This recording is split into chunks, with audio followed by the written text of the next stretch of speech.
Et action. Salut YouTube, c'est Agathe. Aujourd'hui on se retrouve pour une nouvelle vidéo qui sera un point lecture. Là-dedans, oui, parce que là-dedans nous allons pouvoir étudier 4 lectures que j'ai lues durant le mois de juillet et de août. C'est parti! Bon, on va commencer, je sais pas si vous vous en rappelez, mais pendant ma palle de l'été, une palle que j'ai complètement surestimée, 25 livres pour 2 mois, mais oui Agathe, bien sûr. Bon bref, passons. Je vous avais dit de me mettre en commentaire, de voter, etc. pour 3 livres. Et du coup les 3 livres ça a été, je vous l'ai déjà dit dans une autre vidéo, mais j'ai oublié, donc il y avait Le ciel est partout de Jandy Nelson, que du coup j'ai lu, et en fait je suis super contente de l'avoir lu parce que Juliette je trouve qu'il y a 2 genres de livres, c'est-à-dire qu'il y a ceux où vous allez rentrer dedans, en fait vous allez être à fond dans l'histoire, et il y a ceux, des fois, j'ai l'impression de les voir vraiment d'un regard extérieur, je sais pas comment expliquer, c'est-à-dire qu'on va suivre l'histoire, on adore l'histoire, on aime bien les personnages, mais on n'est pas genre les paf dans l'histoire, on est plus j'en sais rien si vous ressentez la même chose, mais là c'est l'histoire où on est plus on va suivre Lenny qui a subi une épreuve assez traumatisante, sa sœur est morte, comme ça en fait, elle a fait une crise cardiaque au milieu quand elle était en répétition au théâtre, et on voit sa famille en fait, elle vit avec sa grand-mère et son père et son oncle, j'ai enlevé le pull. Elle n'a pas connu sa mère en fait, il y a toute cette histoire autour de sa mère, sa sœur qui a essayé de comprendre.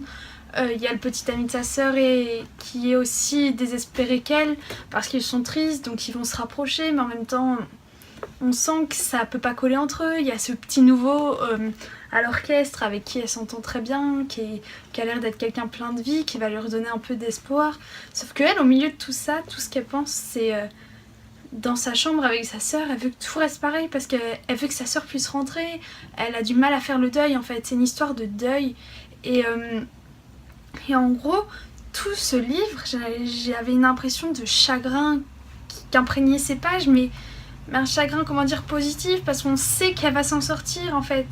Et puis il y a Joe, le petit gars du lycée aussi, enfin, moi j'ai beaucoup aimé ce livre. Il y a des espèces de... C'est pas des poèmes, c'est ce que Lenny écrit en fait sur souvent sur des papiers, des bouts de carton, ce qu'elle mange, ce genre de choses. Voilà, comme ça.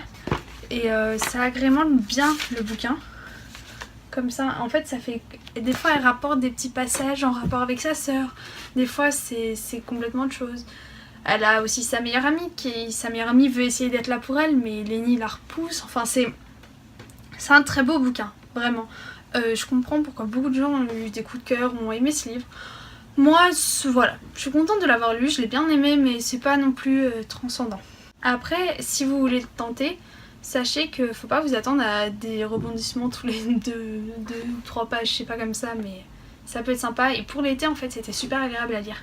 Je vais vous faire tout de suite le 2e livre de cette espèce de pile à lire, enfin des 3 livres que vous m'aviez choisis. Je suis essoufflée en ce moment, je sais pas pourquoi. Si c'est la fin du monde de Tommy Wallach, je l'ai plié dans ma valise, je suis tellement dégoûtée.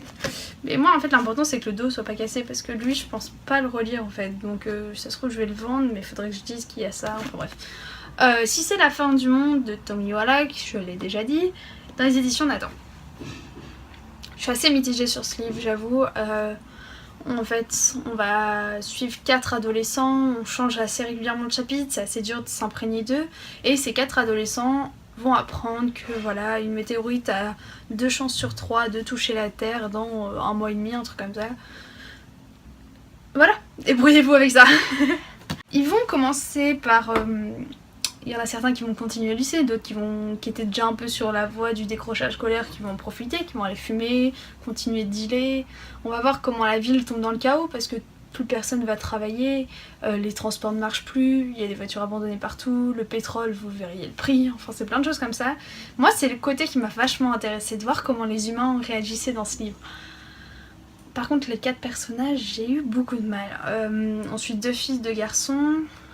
J'avoue que, pour vous dire, là je me rappelle plus de leur prénom, je sais plus vraiment, je sais qu'il y en avait une assez artiste, ce genre de choses, il y en avait un peu dealer comme je vous disais, le mec un peu le héros du lycée, et la dernière c'est la fille bien sous toutes les coutures qui va décidé de lâcher ses parents parce que tout ce qu'elle a toujours voulu faire c'est de la chanson. Et j'ai trouvé qu'en fait les 4 personnages, je sais pas s'ils étaient pas assez exploités ou s'ils se marchaient un peu les uns dessus, les uns des autres dessus. On va dire ça va. Mais j'ai eu du mal. En plus cette fin, voilà, j'ai pas aimé en fait. Je comprends ce qu'a voulu faire l'auteur, mais moi c'est pas mon délire et j'avoue que je l'aurais peut-être pas fait comme ça. Après je suis pas auteur donc voilà. Mais c'est assez spécial en fait. Et je pense qu'il faut le lire pour comprendre, mais franchement, il coûte combien? Il coûte 18€, 17,90€.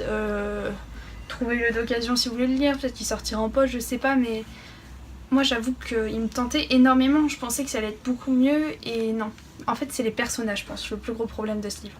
Ensuite, j'ai lu une romance que vous avez vue dans un book haul ou pas? Je ne sais pas.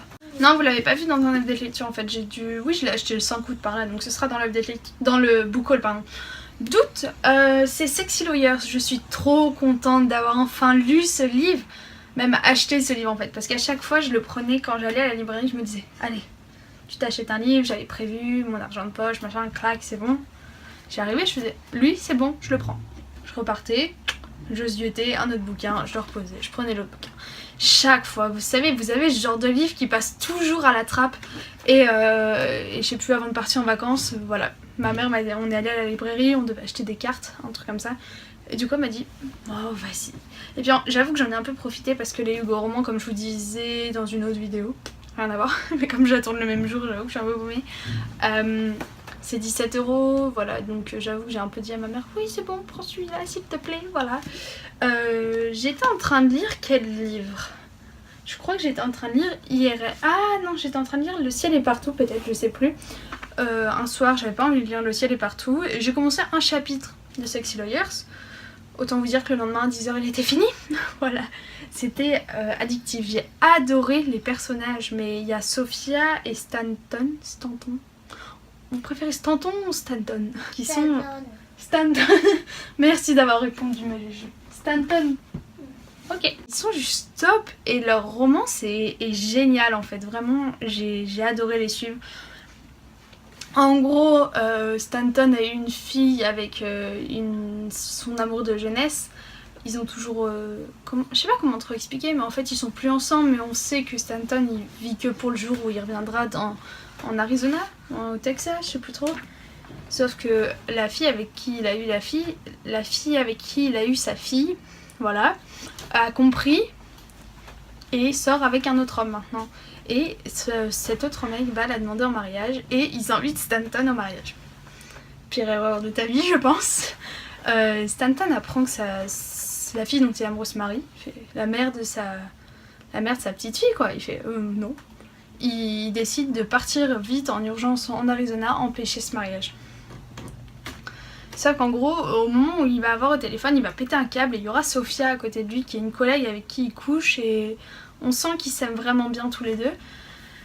Et en gros, Sophia va un peu le calmer. Stanton va débarquer chez elle le soir en lui disant voilà, je peux pas y arriver sans toi, viens avec moi. Et en fait, ça va tellement bien se passer avec sa famille, tout ça. Et à un moment, Sophia va réaliser que Stanton est toujours amoureux de sa femme et elle est amoureuse de lui alors qu'elle pensait jamais arriver. Elle pensait que ça allait jamais arriver. Donc il y a toute cette prise de conscience géniale. Enfin, je vous le conseille tellement, vous allez trop aimer. Il est assez court. Il fait moins de 300 pages. Et j'ai trop hâte de lire le tome 2, le tome 3, je sais pas combien il y en a, mais ça a l'air génial. Vraiment, c'est top. Il y a un tome 5, je rigole. Peut-être, hein? Peut-être. C'est bon? Oui. Allez, viens là. Oh. Bonjour. Bonjour.